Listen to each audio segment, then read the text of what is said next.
Plus হচ্ছে কি, আমি পরিষ্কারভাবেই একটা কথা বলছি আমার বক্তব্য বিবৃতিতে, আমরা এখনো বলি যে দেখেন এই সরকার কিন্তু আপনার আমাদের সকলের সমর্থন নিয়ে ক্ষমতা এসেছে, আমরা বসিয়েছি তাদেরকে। যদি আমরা শেখ হাসিনার পতনের পরে বলতাম যে না আমরা এই উপদেশটা চাই না, অমুককে চিফ অ্যাডভাইজার চাই না, তাহলে তারা কিন্তু বসতে পারতো না। তো এই যে জনগণের একটা কনফিডেন্স বা আস্থা নিয়ে তারা বসলো, সেই আস্থাটা কতদিন তারা, সম্মানটা কতদিন তারা ধরে রাখবে, সেটা কিন্তু তাদের কর্মকাণ্ডের উপরে ডিপেন্ড করে। আমি মনে করি তাদের কাজের উপরে পারফরমেন্স বেস অটো রিনিউয়াল হবে, অর্থাৎ কাজের ভিত্তিতে তাদের কতদিন থাকবে সেটা কিন্তু জনগণ এবং রাজনৈতিক দলগুলো নির্ধারণ করবে।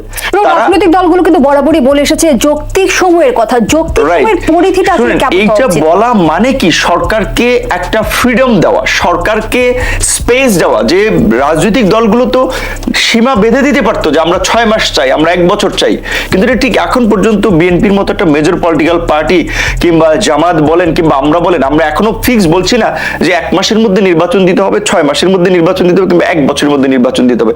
আমরা বলছি যে আলোচনার মধ্যে দিয়ে আমরা যে সময়টা মনে করি যে প্রয়োজন যৌক্তিক সংস্কারের জন্য, সেই সময়টা আমরা সবাই দিতে চাই।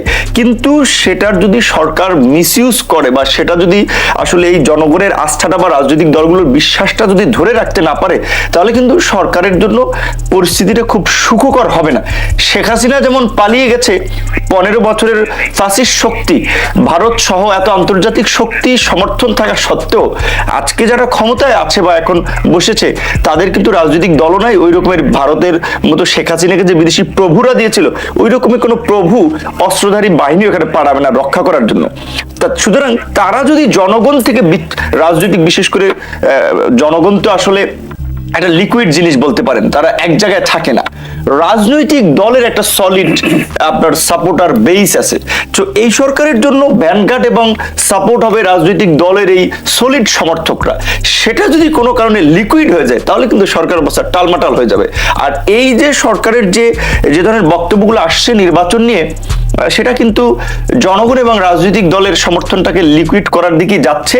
তো আমি যেটা বলতে চাই যে রাজনৈতিক দলগুলোর সাথে ডায়লগের মধ্যে দিয়ে, আলাপ আলোচনার মধ্যে দিয়ে ঠিক করতে হবে যে কতদিনে কি সংস্কার করতে চায়। তো সুস্পষ্টভাবে একটি বিষয় জানতে চাই, বর্তমান বাস্তবতায় কি অন্তর্বর্তীকালীন সরকারের সাথে রাজনৈতিক দলের এক ধরনের দূরত্ব তৈরি হয়েছে? এখন আমি বললে সরকারের সাথে আমার সম্পর্কটা খারাপ হতে পারে, কিন্তু আমার সম্পর্ক খুব ভালো আছে, কারণ অনেক উপদেষ্টাকে ব্যক্তিগতভাবে ভালোভাবে চিনি, তারা আমাদের রাজনৈতিক অনেক প্রোগ্রামে এসেছে, প্রতিবাদে দাঁড়িয়েছে। কিন্তু বস্তুত যেখানেই যাই, যার সাথে ইনফর্মাল কথা হয়, হচ্ছে কি ভাই, আবার কোন জটিলতার দিকে যাচ্ছে, কিছুই তো বুঝতেছি না। দেশ চালাচ্ছে কে? ছাত্ররা না, সরকার না, উপদেষ্টারা? কিছুই বুঝতেছি না।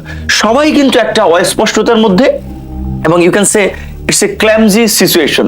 সো এইটা সেই ক্ষেত্রে এরকম যদি মানে মানুষের প্রতিক্রিয়া হয়, তাহলে সুস্পষ্টই আপনার তো বোঝার বাকি নাই যে রাজনৈতিক দলগুলো ইতিমধ্যেই এই বিশেষ করে সরকারের কর্মকাণ্ডে খুব সন্তুষ্ট হচ্ছে না, এবং পরিষ্কারভাবেই তো অনেক দলগুলো বলছে যে আমরা অনেক বিষয় জানতেছি না, বুঝতেছি না। তো এই সরকারের তো প্রথম দিকে উচিত ছিল যে রাজনৈতিক দলগুলোর সাথে অন্তত 2-3 দফা মিটিং করা। প্রথম দফা মিটিং করা উচিত ছিল, আমি মনে করি যে প্রধান উপদেষ্টা সহ উপদেষ্টাদের, যে আমরা কিভাবে সরকার পরিচালনা করতে পারি, আপনাদের কিভাবে সহযোগিতা করতে পারি, আপনারা আমাদের দায়ে তাৎক্ষণিক কি সহযোগিতা চান, কি রিফর্ম চান বলেন। তারপরে হচ্ছে পলিসি লেভেলের ডিসকাশনে যাওয়া আস্তে আস্তে। কিন্তু এখন পর্যন্ত একটা ফর্মাল মিটিংও রাজনৈতিক দলগুলোর সাথে করে নাই। বিএনপি আমার যেটা মনে হয় সত্যিকার অর্থেই তারা নিজেরা আগ্রহী হয়ে একটা মিটিং করেছিল। প্রথম একটা ফর্মাল মিটিং হয়েছিল, আর সেকেন্ড মিটিংটা মির্জা ফখরুল সাহেব সহ আমার মনে হয় যে তারা আগ্রহী হয়ে মিটিংটা করেছিল, কারণ যেহেতু কোনো দলকে ডাকে নাই, সুতরাং তাদেরকে আলাদাভাবে বিশেষ প্রায়োরিটি দেওয়ার কথা না, দিলে সেটা জামাতকে দেওয়ার কথা। কারণ বঙ্গভবনের শপথ অনুষ্ঠানে যেভাবে জামাতকে প্রায়োরিটি দেওয়া হয়েছে বিভিন্ন ক্ষেত্রে বক্তব্য বিবৃতিতে, তাতে জামাতও যেহেতু সেকেন্ড ধাপের মিটিং এ পায় নাই, বিএনপির ওইটা পাওয়ার কথা না। তাহলে ফর্মাল কোনো মিটিং এখন পর্যন্ত রাজনৈতিক, এখন যেই মামলাগুলো হচ্ছে, এই মামলাগুলো নিয়ে আমি পরিষ্কার আমার অবস্থান ব্যক্ত করেছি যে শেখ হাসিনার কাজের স্টাইল যদি আমিও ফলো করি, তাহলে তার আর আমার মধ্যে পার্থক্য কোথায় রইল? আগের সরকার তার প্রতিপক্ষকে নির্মূল করার জন্য, প্রতিপক্ষকে আটকানোর জন্য নানান ধরনের মামলা দিত, গায়েবী মামলা, দেশে থাকতো না, বাইরে, তাকে আসামি করা হতো। তো এই গত কয়েক মাসে, মানে 2 মাসের মতো তো হতে যাচ্ছে, সেখানে কিছু মামলা এরকম কিছু ঘটনা ঘটেছে। আশা করি সেটা ভবিষ্যতে ঘটবে না। সেই ক্ষেত্রে প্রশাসন সহ সবাই একটু সতর্ক থাকতে হবে যে মানে কেউ অপরাধ না করে যেন মামলার আসামি না হয়। সাংবাদিকদের এখন আমি মনে করি সবচেয়ে পাওয়ারফুল কমিউনিটি হচ্ছে জার্নালিস্ট কমিউনিটি। বিকজ এখন যেহেতু আমরা যদি দ্বিতীয় মুক্তির সংগ্রাম বলি, তো এই মুক্তির সংগ্রামে এতদিন ধরে আপনাদের যে লেখার বলার যে একটা অভিপ্রায় ছিল, এখন আপনার জন্য মানে অবাধ স্বাধীনতা আছে আপনার লেখার বলার। সো গণমাধ্যমকে একটা শক্তিশালী ভূমিকা পালন করতে হবে নতুন বাংলাদেশ বিনির্মাণ করার জন্য। সরকারের দিকে যেমন একটা ইগল আই রাখতে হবে যে সরকারের কাজগুলো ঠিকঠাক ভাবে হচ্ছে কিনা, রাজনীতিবিদরা আবার খালি কথার খই ফুটাচ্ছে কিনা ওই দিকেও খেয়াল রাখতে হবে। যে এই দখলদারি টেন্ডারবাজি চলবে না, কোনো অপরাধ করলে ছাড় দেওয়া হবে না, আবার দেখা যায় সব অপরাধ করার পরেও তাকে ছাড় দেওয়া হচ্ছে, টেন্ডারবাজি দখলদারি রাতে আবার দেখা যায় ভাগ বটারাও বুঝে নিচ্ছে। সো এই ক্ষেত্রে সাংবাদিকদের একটা বড় ভূমিকা রাখতে হবে। এখন এই যে দীর্ঘদিন যে প্র্যাকটিসটা তৈরি হয়েছে, এতদিন ধরে হাউজে ধরেন পেইড সাংবাদিক ছিল, বিভিন্ন আইন শৃঙ্খলা বাহিনীকে ব্যবহার করে হাউসকে নিয়ন্ত্রণ করতো নানানভাবে।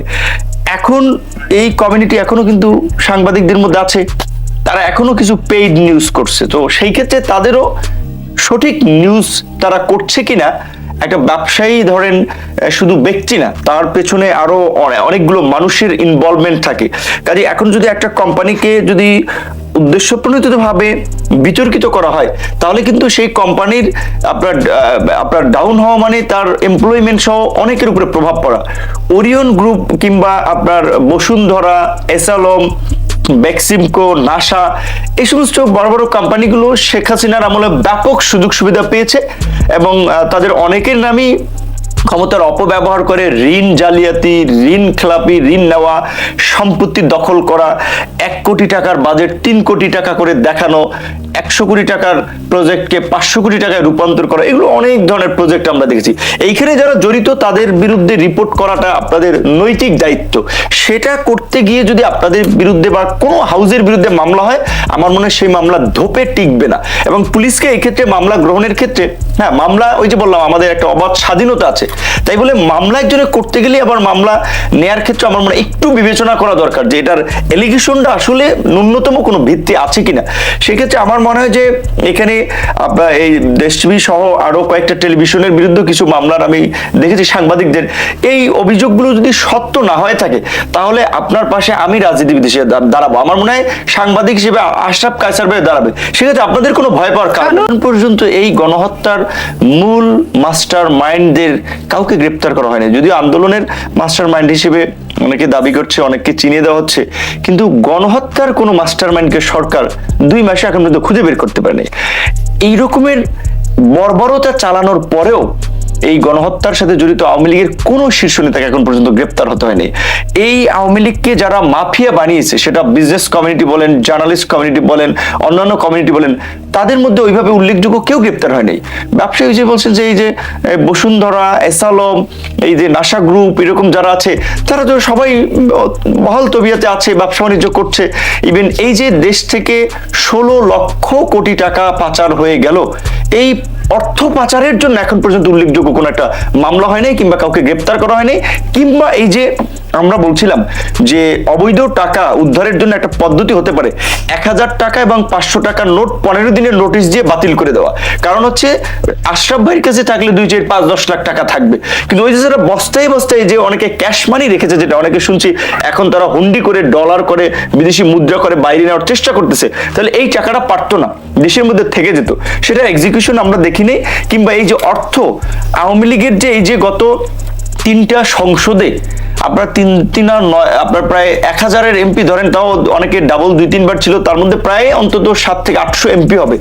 তাদের যদি অভিযান চালানো হয়, প্রত্যেক এমপির বাসা থেকে আপনার অবৈধ বিপুল পরিমাণের টাকা, বিদেশি মুদ্রা আপনার উদ্ধার করা সম্ভব, কিন্তু একটা অভিযান এখন পর্যন্ত দেখিনি। তাহলে তো পরিষ্কার যে আপনার সরকারের সাথে হয়তো একটা দফা রফা বোধহয় ভিতরে ভিতরে হচ্ছে। এমনকি প্রশাসনে যারা নিয়োগ পাচ্ছে বা এখন যারা দায়িত্বে আছেন, বিএনপির মতো বড় দলের নেতারা পরিষ্কারভাবেই বলছে যে সরকারের প্রশাসনে আওয়ামী প্রেতাত্মা ভর করেছে এবং সরকারের আশপাশে আওয়ামী লীগের সুবিধাভোগী থেকে শুরু করে সরাসরি আওয়ামী লীগ জাতীয় পার্টির রাজনীতির সাথে ইনভলভমেন্ট ছিল এমন পরিবারের লোকেরাও এই উপদেষ্টা পরিষদে আছে।